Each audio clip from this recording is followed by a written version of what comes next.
안녕하십니까. 이번 시간에는 금융DT 1과목에 대한 문제 연습을 하도록 하겠습니다. 우리 지난 시간까지 우리 1과목에서 부분은 우리가 디지털 전환에 관한 이해였죠. 그러니까 DX 전환에 관한 이해인데 내용들을 우리가 살펴봤기 때문에요. 관련해서 문제 연습을 한번 해보도록 하겠습니다. 문제 1번, 아래 지문에 들어갈 옳게 설명한 것은 기본적인 용어입니다. 여기 은행 라이센스는 없지만 이러한 은행이 취급하는 업무를 부분적으로 취급하는 거, 우리 미국에서 시작된 네오뱅크죠. 네오뱅크. 정식으로 은행 라이센스를 취득하고 특화된 서비스를 제공하는, 그래서 특히 영국의 독과점 전통 대형은행과의 도전한다라는 의미로서의 챌린저 뱅크의 출현으로 서비스 환경이 가속화 변화시키고 있다라고 얘기를 할 수가 있죠. 그래서 네오뱅크와 챌린저 뱅크에 관한 얘기입니다. 자, 그래 1번이고요. 다만 이제 인터넷 전문 은행은 이제 우리나라 같은 경우에는 2017년에 이제 시작이 됐죠. 카카오뱅크와 K뱅크가 먼저 시작되고 그 후에 이제 토뱅이 이제 시작됐습니다만은 앞으로 전통적인 우리나라 이제 대형은행 안에서도 인터넷 전문은행 자회사로 이미 이런 것들을 적극적으로 검토해서 추진 중에 있습니다. 이런 것들을 볼 수가 있습니다. 두 번째, 디지털 뱅크가 출현한 배경으로 올케형.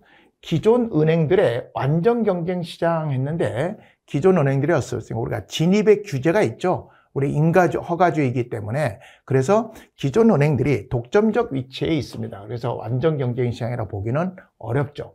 핀테크 지원 정책이 강화됐죠. 우리 금융위원회의 여러 가지 정책 추진에서도 보면 핀테크를 강화하겠다, 지원을 강화하겠다라고 하는 것들이 있었죠. 뿐만 아니라 이제 우리 글로벌적으로 본다면 서브프라임 모기지 사태 2007년, 2008년에 미국 금융위기가 오면서 전통적 은행에 대한 어떤 불신 같은 게 있었죠. 그러면서 이러한 사태가 촉발하겠고 디지털 뱅크의 출현을 촉발시켰고 기존 금융회사에 대한 불신이 높아졌죠. 그러므로써 그런 어떤 배경이 디지털 뱅크의 출현이라고 얘기할 수가 있겠습니다. 다음, 디지털 뱅크 출현에 관한 다음 설명 중 적절치 않은 것은 했는데요. 영국 정부가 기존 대형은행의 독과점에 대한 도전으로, 그렇죠? 그러다 보니까 변화를 잘 안 하더라는 거죠. 그런 것들에 대한 도전으로 출발의 뿌리를 둔 것이 챌린저 뱅크입니다. 그래서 챌린저 뱅크는 어떤 은행 업무를 중에서도 부분적으로 인가를 내주는 거죠. 그래서 우리가 몬조라든지 리볼루트 이런 것들을 우리는 소개를 했습니다. 두 번째, 미국의 경우 네오뱅크의 은행 인가 없이 하는 거죠. 안티테제의 한 성격이 강했다. 그렇죠? 그래서 우리가 특히 미국 같은 경우에는 은행을 이용하기가 어려운, 그렇죠? 언더뱅크드에 대한 사람들이 많았죠. 그러면서 어떤 기존의 어떤 전통은행의 어떤 반감적으로 나타난 거다라고 할 수 있죠. 특히 미국의 경우 언더뱅크드, 그러니까 이 취약계층이죠. 은행 이용이 좀 어려운 취약계층이 틀렸네요. 그런 것들이 많다 보니까 금융 서비스 혁신의 여지가 많이 필요했다. 그래서 이제 출현하게 됐다라고 할 수 있죠. 2007년 스마트폰의 등장. 여러분들 2007년 우리 가장 혁신적인 2007년 1월에 그렇죠? 지금은 고인이 됐지만 스마트폰을 들고 나온 사람 기억나시죠? 스티븐 잡스입니다. 그래서 2007년에 아이폰에서 하는 행사, 그걸 이제 맥월드라고 하는데 이 맥컴퓨터에 이 맥월드에서 등장하면서 PC 시대에서 모바일 시대로의 어떤 전환을 큰 계기가 된 상황이다라고 했습니다. 그러면서 금융산업에서도 모바일 기술 바탕으로 한 금융 서비스의 큰 변화를 갖고 오는 획기적인 해였다라고 얘기를 할 수가 있습니다. 다음, 네 번째, 그러면 디지털 뱅크의 장점으로 거래가 뭔가? 디지털 뱅크는 결국은 앱을 통해서 대부분 거래가 일어나죠. 그렇기 때문에 업무 처리가 굉장히 빠르죠. 그리고 절차가 어떻습니까?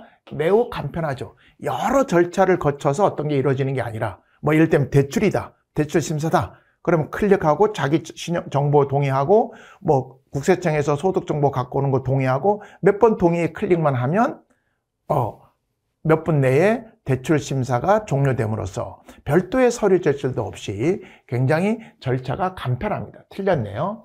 접근이 굉장히 용이하죠. 앱에 우리 손안에 있는 거니까, 그렇죠? 타 상품과 결합이 매우 유연한 그런 장점이 있습니다. 그래서 답은 2번이네요. 다음 5번. 다음 아시아의 디지털 뱅크의 국가별 연결이 적절하지. 아시아권도 디지털 뱅크가 이미 2015년, 16년 이런 식으로 시작이 됐죠. 그래서 대부분 중국 같은 경우에도 2015년 내외에 시작이 됐다고 보는 게 맞습니다. 그래서 중국 같은 경우에는 위뱅크, 여러분 탄센트라고 있죠. 이 탄센트 그룹에서 하고 있는 게 위뱅크고, 그 다음에 이제 마이뱅크, 이 마이뱅크 같은 경우에는 여러분 잘 알고 있는 알리바바에서 지분을 가장 많이 갖고 있는 디지털 뱅크다라고 얘기를 할 수 있습니다. 그 다음에 인도네시아의 BTPN 지니어스, 베트남의 VP뱅크, 케이크 디지털 뱅크, 그 다음에 이제 태국의 디지뱅크가 아니라 이 디지뱅크는 싱가포르입니다. 우리 싱가포르 개발은행 기억나시죠? DSB, DBS, 그러니까. 그래서 이 싱가포르 개발은행에서 했었던 대표적인 사례가 이 디지뱅크입니다. 태국이 아니죠. 틀렸습니다. 그래서 이런 사례적으로도 시험에 다룰 수가 있기 때문에 한번 간단한 문제를 갖고 와봤고요. 최근 전통은행들도 디지털 뱅크로 추진하고 있다 그랬죠. 그러한 거에 대한 설명 중 적절치 않은 것은 디지털 뱅크가 미국이나 캐나다 등 이런 데서 주도했지만 물론 이제 일부는 챌린저 뱅크 관점은 영국이지만요. 최근 아시아나 아프리카 쪽으로도 급속히 확산돼서 전 세계에 확산 움직임이 있다고 할 수 있습니다. 맞고요. 특히 PNB 파리바 헬로뱅크 같은 경우에는 혁신과 에자일, 워터폴이 아니에요. 워터폴 조직이 아니라 에자일, 그 피드백이 이루어지는 유연한 조직 형태죠. 에자벨의 기운을 조직에 불어넣기 위해서 완전히 별도의 디지털 뱅크를 설립해서 성공했죠. 그러니까 자기 은행의 홈페이지, 인터넷 뱅킹을 개편하는 정도가 아니라 완전히 독립된 디지털 뱅크를 설립했죠. 그래서 우리나라 전통 은행들도 자회사로 할 수 있도록 해달라라고 하는 것들을 요구하고 있는 거죠. JP 모건 체이스의 경우 기존 모바일 뱅크 앱에 구축된 기존에 있는 전통 은행의 앱에다가 동일한 프레임워크의 요 디지털 뱅크, 즉 요 핀을 구축하다 보니까 그 혁신을 갖고 오기 어려웠어요. 그래서 이 실패를 한 대표적인 사례입니다. 성공하지 못했어요. 틀렸네요. 4번. 골드만삭스의 창업자 이름이 마커스라 그랬죠? 플랫폼 이름입니다. 그래서 마커스는 트랜잭션 뱅킹으로 대표적인 성공한 사례라고 할 수 있죠. 그래서 여기서 우리가 볼 수 있다시피 전통은행들이 디지털 뱅크를 추진함에 있어서 기존에 있는 어떤 앱이나 인터넷 뱅킹을 좀 더 편리한 정도로의 변화만으로는 디지털 뱅크로의 전환의 본질이 아니다라고 얘기를 할 수가 있고 혁신을 갖고 오기는 어렵다라고 얘기를 했습니다.